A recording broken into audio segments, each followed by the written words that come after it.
Welcome back. Episode 24 of Get a Grip on Lighting. Now, you all know that this is the official podcast of the National Association of Innovative Lighting Distributors. Well, there was a time that NAILD wasn't really an educational organization. We're talking the late 90s, until the guest on this episode got into NAILD. His name is Paul Hafner. And you may recognize the voice if you're listening to this show, because Paul Hafner is the voiceover on LS1 and LS2. That's right. Paul Hafner designed, built, deployed, and maintained those fantastic educational programs for this association. He's also got a special place in the heart of Greg and I, because when we were new to this business, it was Paul Hafner that really inspired us to step up, get educated, and learn more about lighting. So Paul, thanks for coming on the show. You've always been an inspiration to us and everybody at NAILD, and this is one of our favorite podcasts ever. So thanks, Paul, for coming on the show. This episode of the podcast is brought to you by Lumax Lighting. That's Lumax lighting.com, man. Lumax Lighting is an independent, family-owned and operated lighting fixture manufacturer. We're talking high quality. Want standard? You got standard. You got custom, architectural, industrial, commercial, and institutional LED fixtures. Since 1976, man, in Altoona, Pennsylvania, they've delivered cost-effective and specialized solutions to suit almost any interior lighting project. They do offices, classrooms, retail, government, hospitals, factories, sports facilities, and warehouse spaces.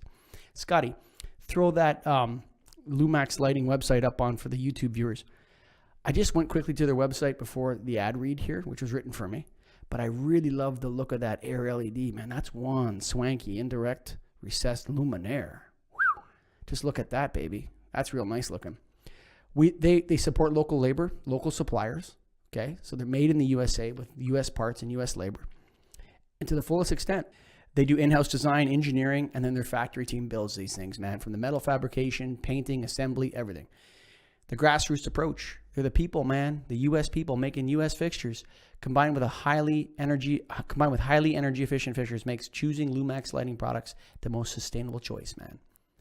They're DLC. They check all the boxes. Made in the USA. Go to lumaxlighting.com. That's LUMAXLIGHTING.com, man. lumaxlighting.com. And remember, this podcast and every podcast is the official podcast of the National Association of Innovative Lighting Distributors. Go to NAILD.org. That's nailed.org. And listen to Paul Hafner.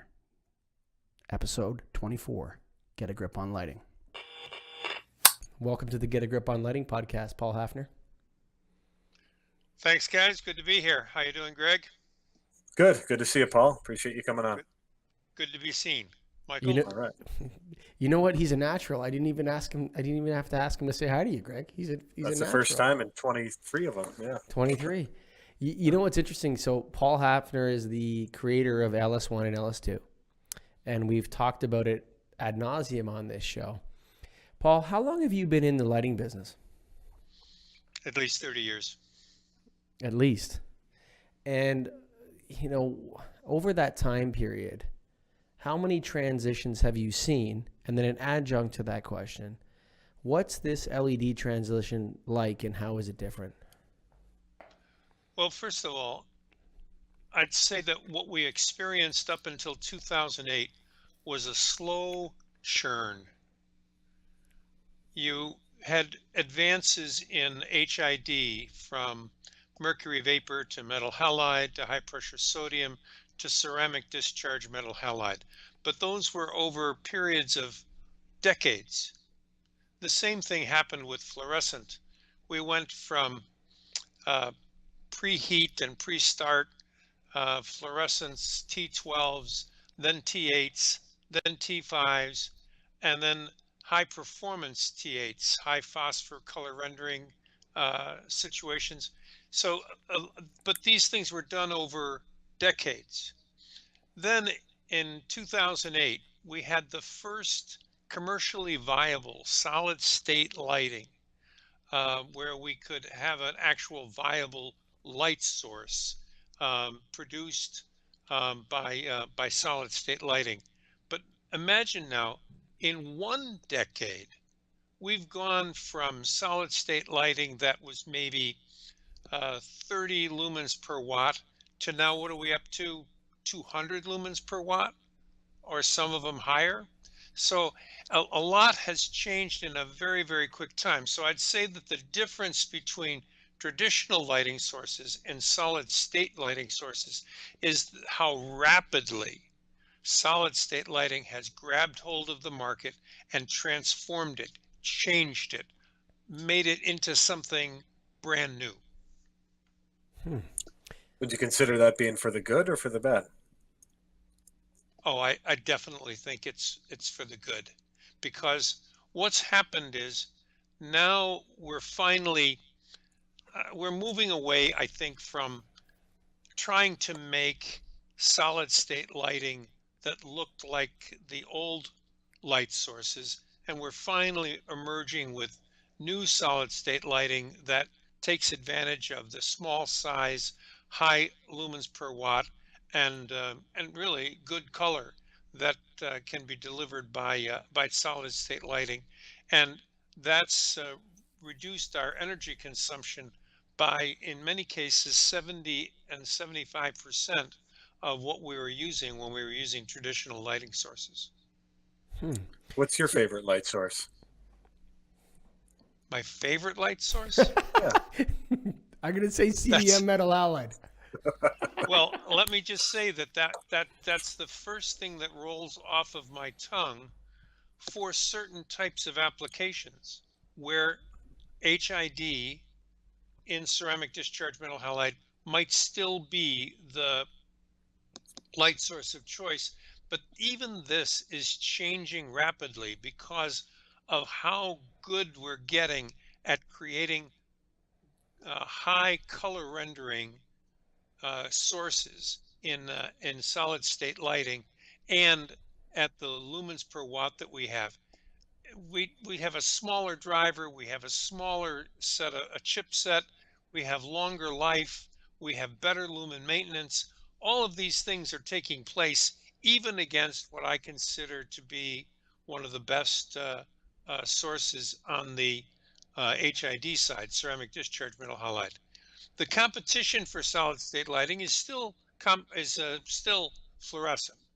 It's still an inexpensive light source, and it's going to take a little longer, I think, for fluorescent to be displaced by solid state lighting. But it's going to happen. It's not a question of if, it's when. When you say we, you say we a lot. Actually, I've always found that interesting. When I would go to a nailed convention, whenever Paul Hafner was speaking, he was always dragging me into the greater lighting business with the we's. And I always felt like I'm an independent lighting distributor, Paul. And who do you mean by we? I think that's a fair question. Sure. Well, we is all of us who are practicing lighting professionals. We don't have a singular stage here. It isn't like there's a distributor over there who has his own lighting thing. You're participating in a greater piece of the pie. That pie is the ability to produce light that supports people's ability to perform visual tasks. Think about that. That's what we're doing. That's what we do. And we share in the knowledge from the science side, those guys who made the first LED chips or the first incandescent light bulbs, the British, and then Edison gets credit for it, and yada yada. You know the story. So this is us. We are a part of this. It's not just a business here or a business there. There are people like PhD lighting sciences Kevin Hauser, who gets all of these ideas about how lighting affects the visual performance system. You get Dr. Brainerd, who identifies the non-visual photoreceptor, and we find out about the effect lighting has on our circadian rhythms and our ability, our sleep cycles, and how it's affecting people with Alzheimer's. I mean, the we is this enormous field of professionals, all who contribute something wonderful to this profession we call light and lighting. How did you get your start in lighting, Paul? very accidentally. I was um, I was working for a company that was selling um, uh, building control energy management systems, and we would go and do this with HVAC systems, basically adapting to the temperature outside and using all of these more sophisticated algorithms to control the amount of energy we used and when we turn things on and when we turn things off. And one day I saw this article in a magazine for a specular reflector. It was from a company out in California. And to make a long story short, the engineer I was working with on the HVAC systems, he said, you know, we can make those if we get a break in here. And we got a metal break in, and we've got some specular aluminum. And he wrote a program that would design the reflector so that it didn't just take the light and swoop it down at the target. It actually reproduced the photometry of the original fixture with the specular reflector. And remember, at this time, we were using fluorescent fixtures that had 4 T12 lamps in them, and we were moving to T8s, which were much more efficient, which were much more effective at delivering light. And I didn't know anything about any of that at the time. And one thing led to another.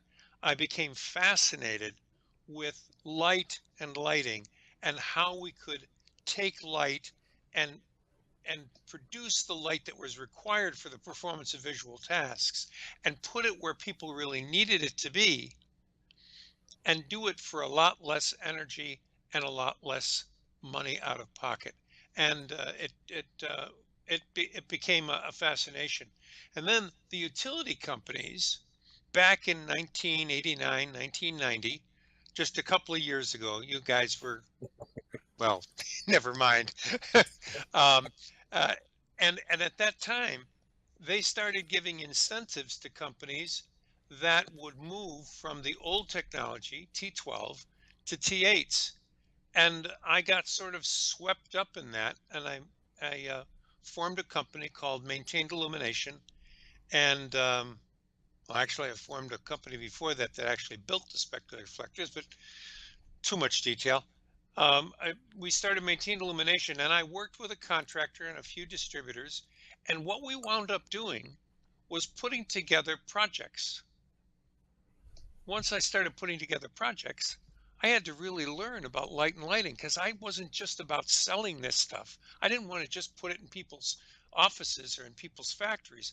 I wanted to actually make a difference with how it lighted the space. So little did I know when I created my first 8-foot 4-lamp tandem luminaire that I was creating a high bay luminaire for aisleways in a warehouse. And I could change the photometry of the light. Instead of a big conical circle from an HID fixture, I was actually sweeping the light down the facings of those back in 1991. Had Wow. I known what I was doing at the time, we wouldn't be having this podcast right now. No, we would, except that you would be the richest guy in the lighting business. You're you're right about that. Anyway, that's how I got started in all of this. And I went and I studied and I took IES classes. I read books, and then I started experimenting. I got meters and I started measuring, wattages and measuring light output and looking for different ways of figuring this stuff out so that when I talked to a customer, I wasn't selling them stuff. I was looking at what it was they were trying to do with the lighting and then trying to find the naughty little problems, those things that got in the way of their workforce achieving their objectives. How could we help somebody do what they did at the workstation better by making sure the light was entering the space and supporting their ability to perform the visual tasks they needed to do to help their company make a profit? That's what I've spent my entire career trying to teach and trying to help other people So do. nothing's changed except the technology. Correct. You still do the same thing professionally. You're just doing it with a different set of tools, a different toolkit. Now, at what point did you start training lighting professionals? Because that's really how Michael and I know you. It's from that side. So what point Oh did my you get there? goodness. Well, okay, so uh, a lot of this actually started with Neld, but when I was in the field putting together projects, I actually didn't sell. I taught. I would run workshops and seminars and show people light and lighting and show them how it worked. And then I would ask them to give me problems that we could discuss while we were in the workshop. And then I would put stuff together, or I'd get them to put stuff together hands on in the workshop. And I'd say, now, let's talk about a problem you've got in your place of business. The result of those workshops was what? I got calls to be a consultant, to come in Oh, and talk to them about their lighting, right? Hmm. So I decided to take the LC exam. Linda Daniel, back in the days when she worked at the Bald Man, Bob Mangano, God rest his soul. One day R.I.P. she comes to R.I.P. me, R.I.P. Bob Mangano. yeah, and she comes to me with a copy of Today's Lighting Distributor, where Gene Grassel, former president of the association, was writing an article about the LC exam, the first LC exam.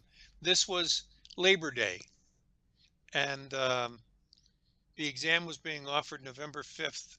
That was the first exam. I took that first exam and I promised that if I passed the exam, I would I'd make a class to help other people pass it, because the content was so overwhelming. It was almost like you had to know the entire HIES handbook, and then there were all these other things, the RPs, which I didn't even know what the heck an RP was at the time. Recommended practices. I didn't know what any of the design guides or any of that stuff was at the time I took the exam. In fact, of the 6 categories in taking the exam, I knew survey, survey audit, and I knew um, operations and maintenance, and I knew yeah, and I knew Okay. the audit We're going to bring you section. back. Yeah, the LC exam is tough, Paul. That's why I never took it. So, but here, so how did you come to be involved with Nailed? How did that happen? Well, that's what I was getting to. Okay. All right, so I passed the exam. I passed by 1 point. nice. Right. So it turns out that the board at NELD had heard that I had passed the exam, and they were wondering if I could help them study for the exam. So in order to do that, I had to write a course that would help them to do that. And in order to teach the course, I had to get it approved by the NCQLP, the National Council on the Qualification of Lighting Professions. And I got that done, and I went out and I taught six guys. Randy Johnson, I think, was one of them, and Bill Hurd and Sid Phillips, a couple of others, but these were all Those are board some members. legends. Those are some legends you have there. Yeah. So we taught that course. I taught it every year for a couple of years, and then one day in December 28th, 1998, I get a call from Alan Bender. He said, "We've heard about you. Like you to consider being the manager of lighting education at Phillips Lighting." I laughed. I said, "Who put you up to this? That's a joke, right? I'm a plotter from Buffalo, Kevin Hauser, doctor, PhD lighting sciences, is the current manager of lighting education at Philips. I know him. I've been taking classes from him. I would have no idea what to do. As well, they're trying to go in another direction, and we'd like you to consider. Long story short, March 28th, 1999, I'm sitting in Kevin Hauser's office as the manager of lighting education at Philips. And so began my career as a training professional in lighting. But it turns out, Michael, that I had been training people in lighting all the time I was building projects. It never really changed. What I've done my entire career is help people learn about new technology through facilitating a process of learning. You know what's interesting about that, Paul? Is that in a lot of ways, Greg and I feel like we've been doing podcasts with each other since we started to go to NAILD conventions in 2007 or 2006. We've been meeting and discussing these things, and we always thought we should record this. This is really interesting stuff. So it's interesting how you come from, just practicing it in the field to actually, hey, you know what, that people are interested in this. Right. Greg, where do you think this lighting business is going? We have Philips is now Signify, okay? GE's selling off their lighting division. Sylvania already has. Where is this going in the end, Paul? Like, where you're a sage, you're a man of you're a wise man of the lighting business. Gandalf, you're the Gandalf of lighting. Where are we going with this thing now? Yeah, there you go. Well, I think it's going to take some settling out. I believe Current is still around for GE. I know that the GE lighting technology side is going by the board, but Current is still around. And what I see happening is the next step is really this whole business of lighting and controls, and lighting as being more than just about lighting, but being about all of these other elements that can be driven through a solid state delivery system. And whether that's going to be PoE, right, power over Ethernet, I think that's going to be a very big deal. I think we're going to see a lot of that. We're still going to energize lighting devices. We're still going to deliver light to the work plane to support people's ability to perform visual tasks that support a company's ability to make a profit and reach their institutional goals. All of the things that all of us have been doing, some of us for decades, are going to continue to be done. But the devices, the names of the companies, the technologies, those are all going to modify, grow, and adjust as we go along. It's a very, very exciting time. And it's why in 2008, I didn't get out of the lighting business, because I was ready to. I was ready to jump out because it was just same old, same old. And then this SSL thing came along. And now I've been talking with several companies on the PoE side, and I see some really outstanding stuff on that whole realm of things. So I think fundamentally what I know about light and lighting is still going to be valuable going forward, but the way in which we deliver that light, the tools, the techniques, the technologies, that's what's going to adjust, and the names of the companies are going to change. And but lighting is with us forever. It's with us. Do you forever. think? Do you feel that it's important to understand legacy technology if you're new in lighting now? That is a terrific question. And your answer? Oh, you want an answer? That would be great. my opinion, because we still have so much legacy technology, I believe it's important that we have a fundamental understanding of the basics of light and lighting and the basics of those technologies. Do we have to learn it to the level that we learned it back in the day? No, I don't think so. I think that's going to change too. In fact, I think LS1, when that sees its next revision, it'll see an even greater focus on the transition to solid state and PoE lighting and how they're connected. But I think you have to understand when you're going in to talk to a customer that what they're looking at is an HID system that's delivering 43 lumens per watt, and that's using 435 or 460 watts to create light with a 400-watt metal halide or high pressure sodium lamp. I think you have to understand those technologies so that when you're explaining to them what the impact is of the transition, you've got the background. Now, whether you use it all the time or not, that's a whole different question. But I believe that a lighting professional needs to know that. Now you have a lot of passion, obviously, to provide the right light source and the right light for each application. Do you feel the majority of the industry feels that way today? No.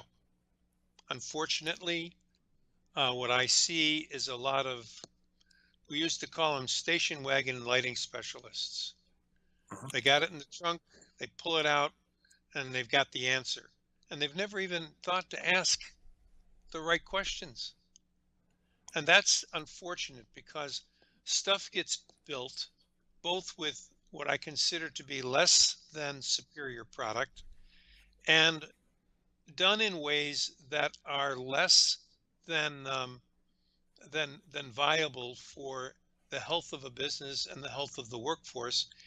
I'm just very disappointed in that part of our business, but I don't know how you police that. I think we just got to make, and that's why I teach, because I want to make our buyers, our customers smarter so that they know the right kinds of questions to ask, so that they know what to look for in a provider.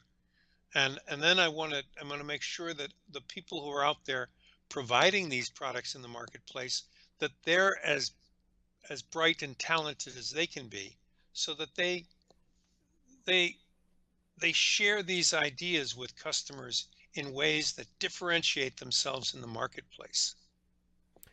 But you know, so Paul, there was a time in LED, I think in the LED world, where the innovation or the sale was largely driven by energy savings. Okay, you had a $25 A19 replacement or a $30 LED TA tube, and you're making this energy case.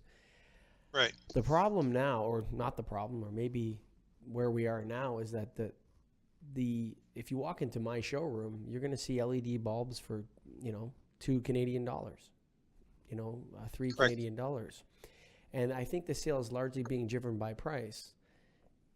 And I whenever I go to shows or when we bring people on the show, and we spoke to David Nathaniel, we spoke to different people, and they're going back to saying we got to get back to quality. But I still think 90% of the sales are on price. How do you get back to quality? I don't disagree with you. I would take exception to the fact that for the most part, when we taught in the Philips Lighting Center, we did not talk about the price of the lamp. We didn't focus primarily on the we did a thing called the value pyramid. I wish I had a graphic here to show this, but at the bottom, if you imagine the bottom of the pyramid was price. The next level was the total cost of ownership. So selling on the value, the energy savings that one take, and the maintenance savings. And then at the top was called hobby, the human and business impacts of lighting. And one of the regional sales guys at Philips said, it seems to me that wherever you start on the value pyramid, that's as high as you can go. And he was absolutely right. If you start with price, you're stuck. If you start with total cost of ownership, you're stuck.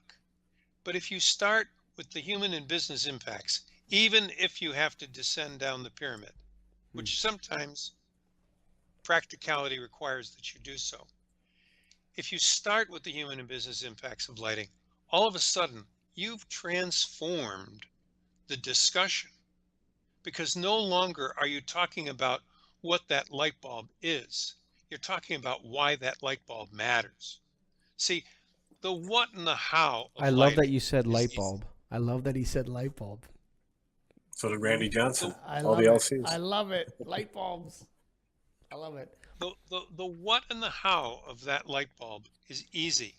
What is it? It's a light bulb. How does it work? You can talk about it incandescent, compact fluorescent, or solid state. But why does it matter? Well, here's the thing. I'm going to jump in. Let me jump in here because we just did a podcast with Dan Ryan from VergeSense. You met him at the convention, the recent Sure. convention, right? And Mhm. he brought up an interesting point where he said the $3, $30, $300 pyramid. And he said, you know, on the podcast, not at the convention, but I thought that was the most interesting point he made. He said, lighting has an opportunity to go. So I think it was Jones Lang LaSalle, JLL or whatever, put out a study and they said energy and maintenance is $3 a square foot. Something else was what was $30 a square foot, Greg? Fixed expense, maybe. I can't remember. I can't remember exactly, but then productivity was The cost of 300. the $3 a square foot is the cost of the lighting and the energy, right? Yeah. The $30 a square foot is the cost of the structure and the capital putting the cost. building The capital cost, capital yes. cost. And the the $300 $300. a square foot is the cost of the people. That's right. And what he was saying is that now, for the first time ever, this is interesting because that industry can go from the $3 range per square foot, and then now talk about the $300 per square foot. If we start looking at the health effects of lighting, we look at IoT, we look at smart lighting. I agreed with him on the show, and I thought it was my favorite podcast ever, except for this one, Paul, with you, of course. That goes without saying. But it has an opportunity to get in that $300 a square foot market. Can you see yourself teaching a class that tells people how to sell the productivity of lighting? Because I don't know anybody that knows how to do this right now. I've been doing this for, let's see, I started in the Lighting Center in '99. Started using Hobby in about 2000. So I probably taught it there for about 13 years. And I tried to teach it when I went over to Productivity? to Wesco. Oh yes. I can give you several examples where we talk about performance and productivity. I use slightly different numbers, but it's the same principle. And if you think about Hobby, right? Price at the bottom is the $3. Total cost of ownership is the 30, and Hobby is the 300. We've been doing this for years, Michael. We teach it, and those of us who believe this stuff, yes. Are there obstacles to getting this message through? Do people challenge you on it? Absolutely, people do. But the fact of the matter is that if you can work people through some basic math and through some basic office examples, you can show them how. I'll do this very quickly. So I've got two cubicles next to each other, right? 8 by 10, 80 square feet. There's two 2x4 troffers, one over each of the cubicles, right? So, what's the cost per square foot for the lighting, right? Let's say it's $1 a square foot, right? What's the cost per square foot for the payroll? Well, if you're paying somebody 30 grand plus 25% labor burden and benefits, it's about 40 grand. Now you're up to how much a square foot? per person, 300. right? 300 is the number I've been Five told. something, yeah, $40,000 divided by 80 square feet, Sure. whatever that number is, right? Okay. And so now you begin to see the difference between the cost of the lighting and the cost of the person. So now what happens if I can get a 1% or a 2% change in performance and productivity from that individual at $500 a square foot, I think?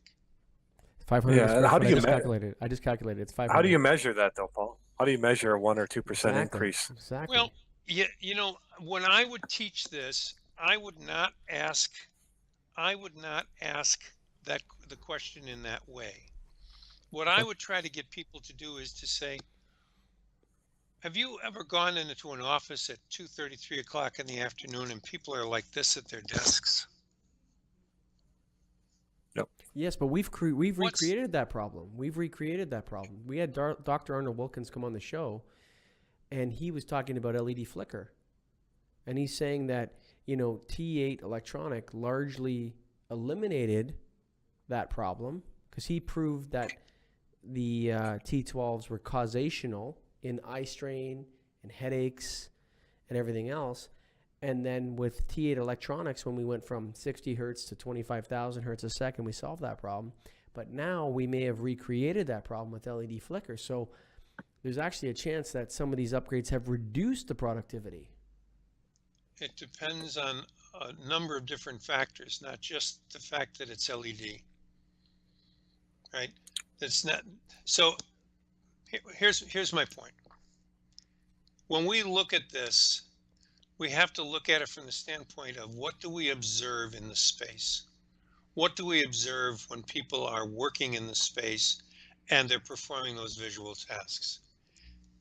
Most people who work in an environment like this, whether it's in a machine shop or whether it's in an office or it's in a hospital, it doesn't matter. The key thing is trying to understand what is it that helps or hinders people from performing the visual tasks. Now, I don't have the answers to all those questions, guys. I haven't studied it to any great degree. I don't know the effect of solid state lighting flicker. I don't know if that's true for all driver-based systems, It's and only some. depending It's on only what some, kind yeah. of driver it is, right? Well, But it's certainly something that has to be looked at. It's certainly something that has. But how do we prove the productivity gains? How do we I don't go think to you're gonna. I don't. If you're looking for proof, 100%. Well, this is how it is. I don't think you're going to find it. But I think if you go into a space that has been modified from a traditional light delivery system to one that is direct indirect, one that integrates daylighting and controls, one that has appropriate color temperature for the kinds of work and the kinds of visual performance tasks that have to be performed, I think you see and experience a difference in the quality of the lighted environment that changes how people feel and behave in that environment. If somebody's looking for absolute answers, you're going to frustrate yourself. I don't believe they exist, nor do I believe they will ever exist. boom. Mm-hmm. Boom. That's a great answer. Yeah, it just seems like something you can't ever really predict because every person is different and you don't know how they're going to react to it.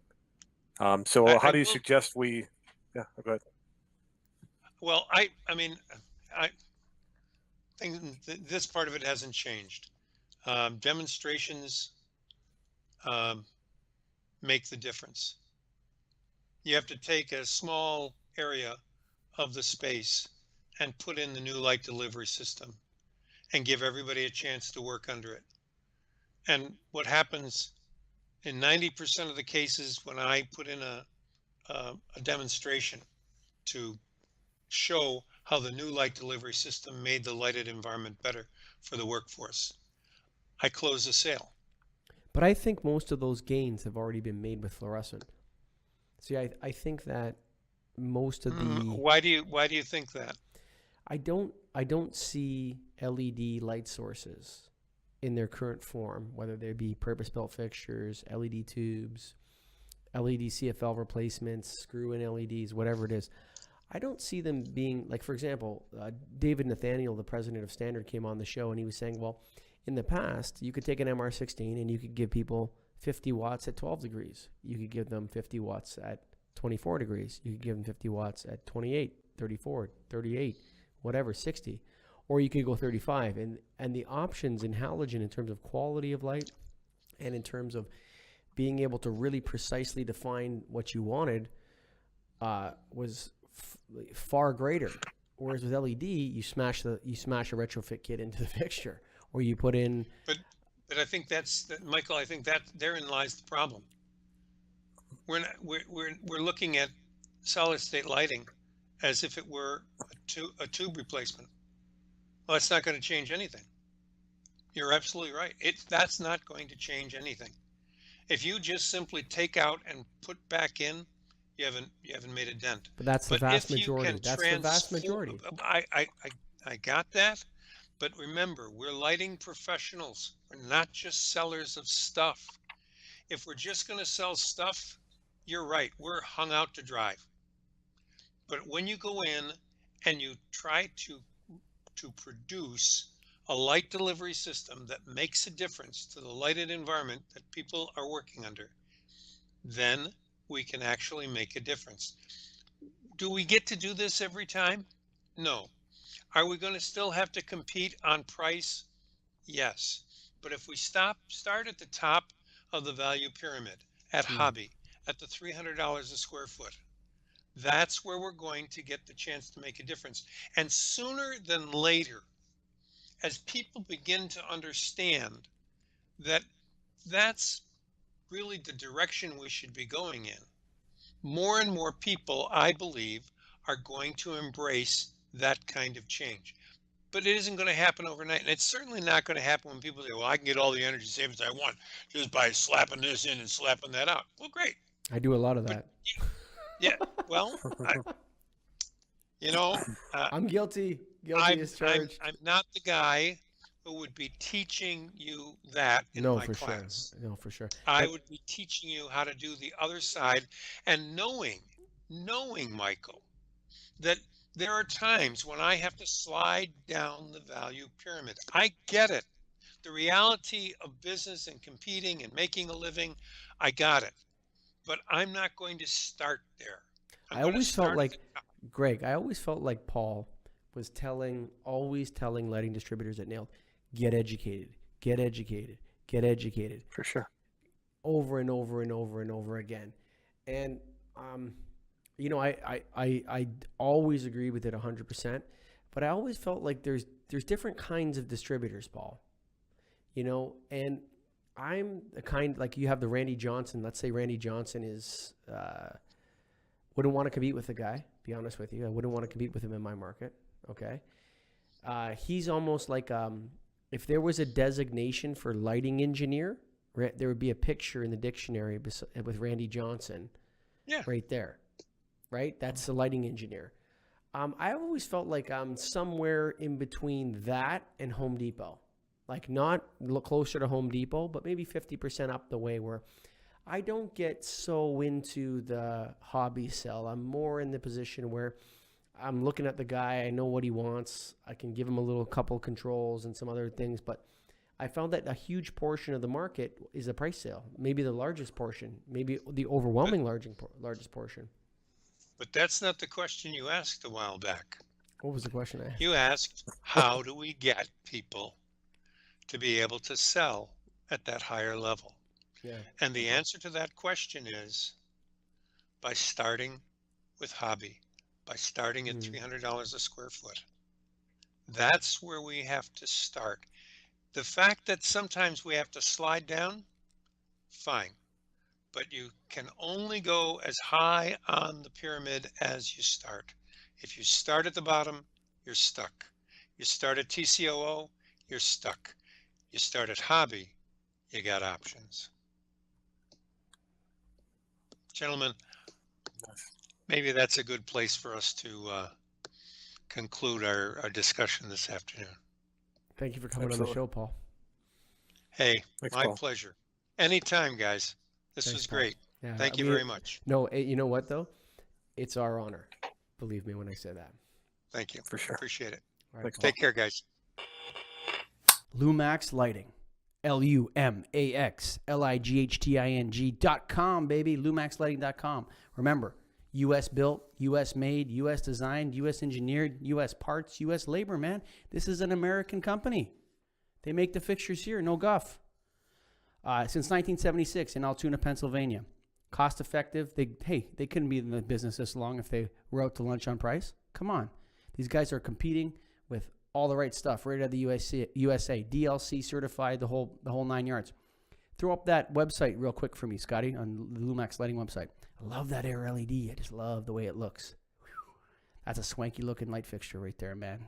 Advanced Indirect Recessed Luminaire, Air LED. Great name, great looking product too. Way to go, Lumax Lighting. Go to LUMAXLIGHTING.com, baby. That's LumaxLighting.com. And don't forget, this is the official podcast of the National Association of Innovative Lighting Distributors. That's NAILD.org. Who built that association? Who turned it into an educational powerhouse? Oh, he just was on the show. He just listened to his podcast. His name's Paul Hafner. And I'm sure after listening to that show, you're pretty inspired by him, man. He's such a great guy. We always love Paul. I love the way he doesn't take guff from anybody. He tells me straight up. Tells me what to do on my own show, man. Tells me when the show is over. Can you believe that? Unbelievable. That's so Paul Hafner, though. We love you, Paul. Thanks for coming on the show. And see you around, brother. LumaxLighting.com.